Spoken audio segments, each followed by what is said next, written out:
opening statement is the newly elected Vice Mayor of Reyna, Mercedes, Isabela Province. Research ko, CPA and lawyer siya, hindi lang siya sikat sa social media. Magaling siyang lawyer and accountant. Attorney Harold Respicio, opening statement. Alright, thank you so much for inviting me here. Alright, nandito po ako para manawagan na panagutin ang lahat ng mga gumawa ng kalokohan ngayong election process na ito. At sino ang dapat nating panagutin? Ang mga commissioner ng COMELEC. At paano natin sila pananagutin? Through impeachment. Anong sabi ng konstitusyon? Kapag binetray mo ang public trust, pwede kang ma-impeach. Paano binetray ng mga commissioner ng COMELEC ang public trust? Dalawa. Una, sabi ng batas, dapat simula pa lang linabas nyo na yung source code review report para makita namin kung yun mismo yung nakalagay sa makina. Pero kailan ninyo linabas? 2 araw bago mag-eleksyon. At nung nilabas ninyo, ano yung nandun sa source code review report? Version 3.4. Ano yung nandun sa mga automated counting machines sa buong Pilipinas? 3.5. COMELEC, pinagkatiwalaan po kayo ng taong bayan para kayo ang mag-conduct ng maayos na eleksyon sa ating bansa. At ang batas natin ay nagsaad ng mga measures para ma-ensure natin na ma-establish natin yung trust na iyon. Hindi nyo sinunod dahil belated kayo naglabas ng source code review report at yung nilagay ninyo sa makina ay hindi pa yun yung na-review doon sa audit. Traidor kaagad kayo sa tiwala ng taong bayan. Pangalawang pagtatraidor ng COMELEC, ang sabi ng batas, kada automated counting machine dapat diretso sa COMELEC servers at diretso sa mga transparency servers. Bakit yun ang sinabi ng batas? Para kapag mandadaya ang COMELEC sa kanyang data, huli ka agad ng mga transparency server. Pero ano ang ginawa ng COMELEC? Gumawa siya ng sarili niyang data center sa gitna, sariling server. Doon niya muna pinapadala yung mga data mula automated counting machines papunta sa gitna, dinedelay niya and then sa kanya ilalagay sa mga transparency server. So anong nangyari? Therefore, yung mga papuntang data papunta sa COMELEC server, pwede nang mabago ng COMELEC servers mismo. At yung mga data na dumaan sa data center 3, pwede na rin nilang i-manipulate para mag-match sa linabas ng COMELEC server. Meron pa bang transparency? Wala na. Yung tiwala ng taong bayan through that batas na dapat simultaneously mo in real time na i-upload sa COMELEC servers at sa transparency servers yung result ng bawat makina, trinaidor po ninyo. Kitang-kita po yan sa tagal ng pagsesend ng mga transmission on election day. Gaano po katagal yung transmission between independent and individual automated counting machines papunta sa mga transparency servers? Ilang oras, umabot pa ng madaling araw. Gaano katagal nagtatransmit mula sa automated counting machines papunta sa mga COMELEC servers? Napakatagal din, may minuto, may oras. Depende sa lugar. Kapani-paniwala ba yung pangyayaring yun? Hindi. Bakit? Ako mismo sa aming bayan, nag-manual upload kami ng data mula sa automated counting machines ng isang offline na automated counting machine namin doon sa probinsya. Nasilip ko na ina-upload pala ng isang automated counting machine 76 kilobytes lang. Napakaliit. Ang average speed ng mobile internet sa Pilipinas ay 35 megabytes per second. Doon sa munisipyo namin kung saan kami nagkakanvas noon, napakabilis ng internet. Ang pag-upload namin papunta pa lang sa COMELEC server, umabot ng minuto. Anong ibig sabihin nun? Meron silang ginagawang kalokohan sa gitna. Hindi yan problema ng signal, hindi yan problema ng network cables, hindi rin yan problema ng mga server computer kasi hindi ito 1990s, hindi ito 1980s. Kapag tumagal ng mas mahigit sa 1 minuto, mas mahigit sa 1 oras, kapag umabot hanggang madaling araw, ang dapat na umaabot lamang ng split second na transmission, meron silang ginagawang kalokohan sa gitna. Yung kalokohan sa gitna na yon, ang hinala ko po, hindi nga rin computer ang gumagawa. Kasi kung field program yan at computer ang nagmamanipulate sa gitna, kaya niya rin yan gawin in split second din. Pero ginawa nila ng napakaraming oras. Baka mano-mano nilang dinadaya yung pagproproseso ng mga boto habang transmission.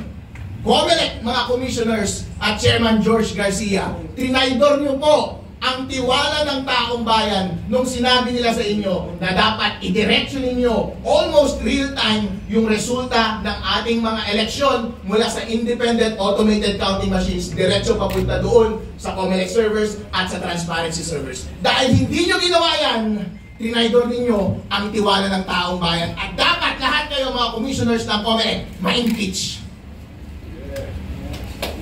Wow! Parang parang radio host ng boses pa lang. Matapang saka thought-provoking mga ideas by our three panelists and resource speakers. Thank you, Attorney Harold Respicio, Attorney Ferdy Topacio, and Chairman Ronald Cardema. Mga questions from the media, you're all welcome. Ang pinakamaga kaninang umaga dito, si Mr. Vic Sumintag ng Net25. Good morning. Attorney Respicio, may we know ano yung crown na ibinato sa inyo ng Comelec? Bakit pending yung proclamation ninyo? At alam ko, for disqualification, di po ba? So may we know the crown? Isang election offense doon sa Omnibus Election Code. Ang sabi, with the intent of disrupting the elections.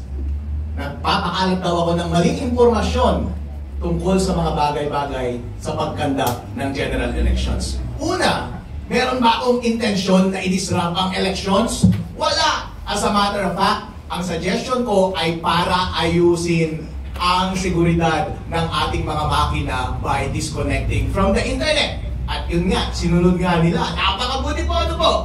Pangalawa, dinisrupt po ba? Na-disrupt ba ang election? Hindi. Natapos naman po ang ating general elections ng orderly. Mali ba yung information na ibinigay ko? Tama po, sinunod nga po eh. Yun po ang ginamit nilang ground para i-disqualify ako sa aking pag-upo bilang Vice Mayor ng Reyna Mercedes. At yun din yung ginamit nila na ground para masuspend yung aking proclamation. Tama yung sinabi ni Atty. Topacio kanina na yung kanilang notice sa akin na ibinigay nung sinuspend nila ang aking proklamasyon, hindi ko pa nare-receive yung petition for disqualification nun. At sinabi lang nila, actually Harold, meron kaming na-receive na petition for disqualification sa office namin and sa tingin namin mabigat. Pero walang sinabi na facts. Walang substantiation against due process yan. Comelec, illegal ka talaga. So, Attorney Topacio, with the narratives of Attorney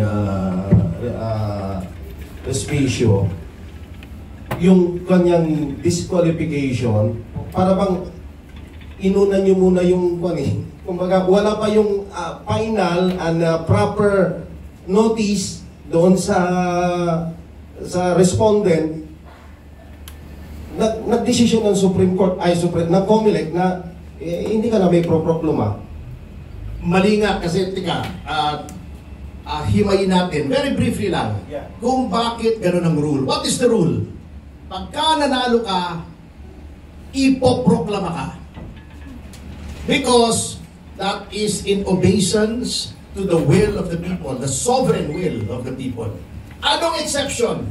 Pwedeng isuspend. Pero, anong ground lamang? What is the sole ground? When evidence is strong, bakit mataas ang bar? Bakit mataas ang standard? Because you're dealing with the voice of the people. 2 milyon, ito, nanalo, majority. Sila ang pinili ng taong bayan. Kaya exception. Bakit may exception? Pag evidence of guilt is strong. Kasi, unang-una magiging moot. Pangalawa, baka gamitin yung kapangyarihan para i-suppress yung evidence. But that is on the assumption that evidence of guilt is strong. You cannot say that evidence of guilt is strong kung walang hinihear. Because by the very definition of due process, the law must hear before it condemns. Etong dalawa condemned na without hearing. Worse, without informing them of the basis for the suspension of their respective proclamations. Third, based on a ground which does not appear in the law. Serious allegation. Wala po serious allegation. Kahit pagbalik-balik na rin nyo yung Omnibus Election Code at lahat ng mga circulars, executive orders ng COMELEC, walang serious allegation doon. Evidence of guilt is strong, which must be determined first after a hearing and after considering the facts and the evidence presented by both parties.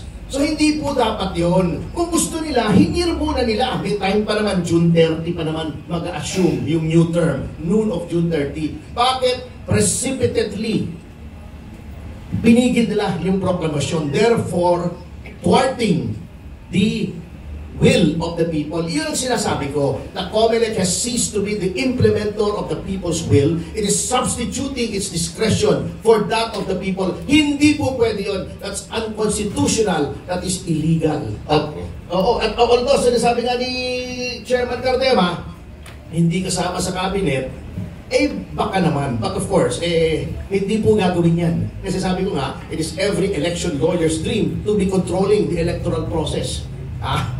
Vested interest na yan Okay, sir, one last na lang. Kasi I remember, when we interviewed Chairman Garcia, he is citing the Supreme Court decision, which is Reyes versus COMELEC. Nang iniiwasan daw nila, same case of Chairman Cardema's Duterte Youth Party List with Attorney Respicio. I hope you will agree with me na the Chairman Garcia citing the Supreme Court decision Reyes versus COMELEC na sinasabi niya iniiwasan daw nila, that's why pinipending nila yung naging tatlo daw yung election, proclamation, and oath.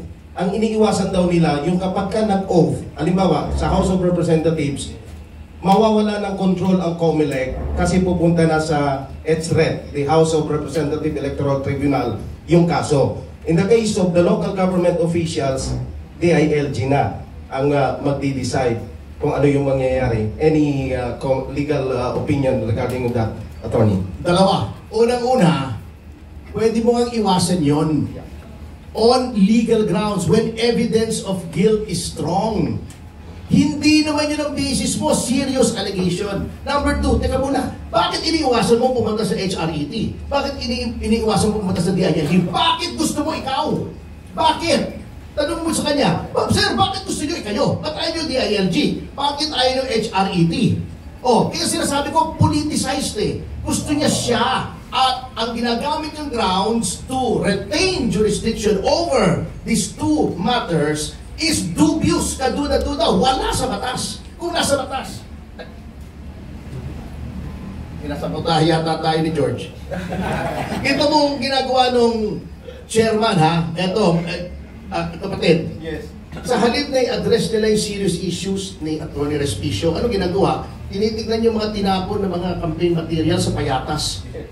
AIDS yun as if doing something.